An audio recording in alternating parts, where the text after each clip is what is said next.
Angle 6. Roger, that's the only one I've got right there where the pointer is.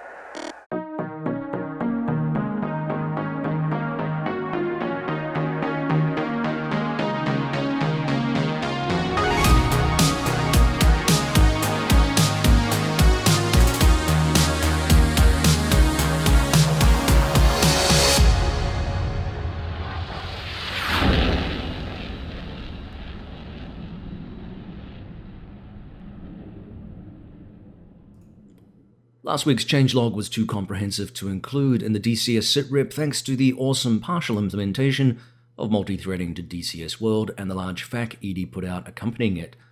So who were the big hitters in the patch then, given we have this new core update?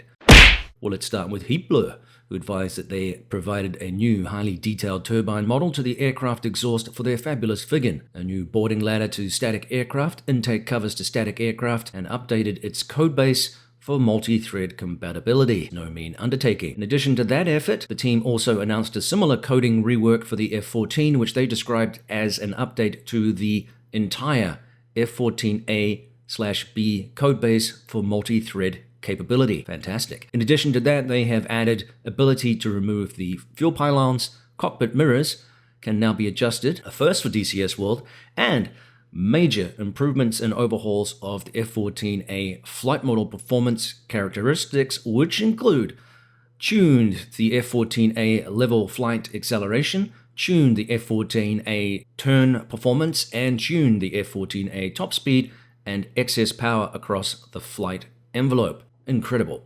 The F-14 is one aircraft that will benefit greatly from multi-threading. After all, it's a high polygon count machine and can be something of a resource hog. The team making no compromise on the high detailed exterior and interior modeling. Therefore, any boosts here for performance will only be good news for all players and fans of that particular aircraft. There were a massive quantity of other fixes and bug squashes from Heatblur, ranging from new liveries through to the restoration of the wing rock behavior at high AOA for both the A and B variants, which will no doubt please fans of the mighty Tomcat.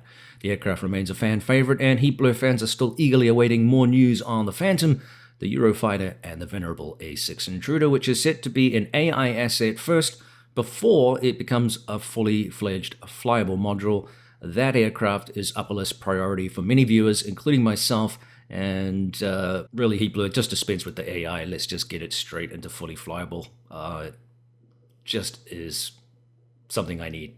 Moving on to Argus, who are one of the newer module makers in the game who happen to hail from Spain, and they surprised the community with their highly detailed French design Mirage F1 last year, which is a fantastic plane, and it proved that they can make a wonderful product. The team have been busy making improvements to the original module and the variants, including updates to the flight model, force feedback behavior, missile site interaction, the ALR300 RWR system, radar, radio, fixes to the external 3D model, cockpit 3D model, and payload updates, as well as flight manuals in various languages, and a host of miscellaneous updates ranging from reduced gear retraction time to the engine exhaust blur position and afterburner diameter.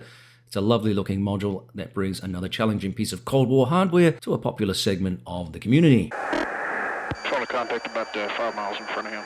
Most of the other major aircraft saw updates as well, including the F-16 and F-18, which I mentioned in a previous video, and these were announced as going to be out of early access soon. Remember that the F-18 has been in early access for, well, close to 5 years now. The new ARC 210 radio for the A10C2 has been introduced, and various bugs and fixes to campaigns. The main DCS game as well had fixes and adjustments ranging from the rain in the cockpit, which isn't ideal, missile data updates, and several crash-to-desktop issues in certain instances. We also get the injection of 3 brand new campaigns, one from Reflected Simulations, Ground Pounder Sim, and Looking Glass. These are for the Mosquito, Harrier, and Hornet, respectively. The Apache has been the subject of questions about its flight model in recent weeks, and that tuning is ongoing. In the interim, the aircraft received a plethora of minor fixes and adjustments, from engine restart issues to the APU running without fuel in the aircraft. What magic is that? Another new aircraft, the MB339 by India Fox Echo, and some of you will know from Microsoft Flight Simulator, who do a lot of work there. The MB339 is their first full fidelity aircraft for DCS World. They did have a free mod in there for a spell, and then that morphed into the real deal. This also saw some aesthetic changes, like the small hole in the model on the left wing trailing edge. That's been fixed. A missing tip tank was corrected, tuning to the flight model, and key bindings now to allow the air brake to be fully deployed. They also increased the nose wheel steering strength, among many other fixes. With such a major change to the game, most of the campaigns also needed tweaks and adjustments to accommodate the new fixes, along with several other aircraft, such as the Christian Eagle II. That is an aerobatic civilian aircraft. Expect the list of fixes to continue and tweaks to flow as ED ramps up the implementation of multi-threading, the introduction of new maps in the game, which are ongoing and in progress, and it appears fairly soon. We're looking here at the Sinai we've seen snippets of, and of course Normandy 2 that we've seen snippets of, but we also have the Northern Territory map from Land Down Under, and of course the Kola Peninsula. All of these, as I said, are work in progress. Hopefully we will see the Normandy 2 map, which I think will add a fresh injection of enthusiasm for World War II aircraft, including perhaps some new campaigns. We shall have to see. And of course, any of those other maps also being introduced is only going to be a bonus for players. Now, one comment that surprised me from Baltic Dragon, who has been deeply enmeshed in coming up with tutorials and the manual for the F-15E, which is also peeking around the corner at a release into the game here, was that he felt that the Raven campaigns that he did, the last one, could be one of the last complex campaigns that he does, based on the amount of work that it takes to keep those campaigns up and running with every patch that ED does. In other words, up to 60% or more of his time when it comes to campaigns is reworking things after major patches from ED. So basically, as I've said in the past, every month we get typically a major patch. That means every month these campaign designers are having to go back and do tweaks. Admittedly, not all of them are as complex as the Raven 1 campaign.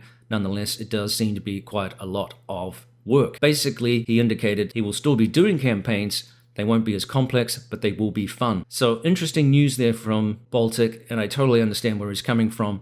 The more campaigns you produce of complexity like he does, the more you're going to end up having to spend a lot of your time making corrections, making fixes as these patches come out. Maybe that'll change in the future when things settle down. So let me know what your thoughts are on this major patch that we just had. Let me know how multi-threading is going. There's still some benchmarking and testing going on that I need to do, and I hope that it has been beneficial for you. Again, thanks for tuning in. Don't forget to like and subscribe. We're very close, actually, to 10,000 subscribers, so I would encourage you to subscribe for more news and information about DCS World. This has been the SITREP. This is Prickly Hedgehog. We'll see you next time. Cheers.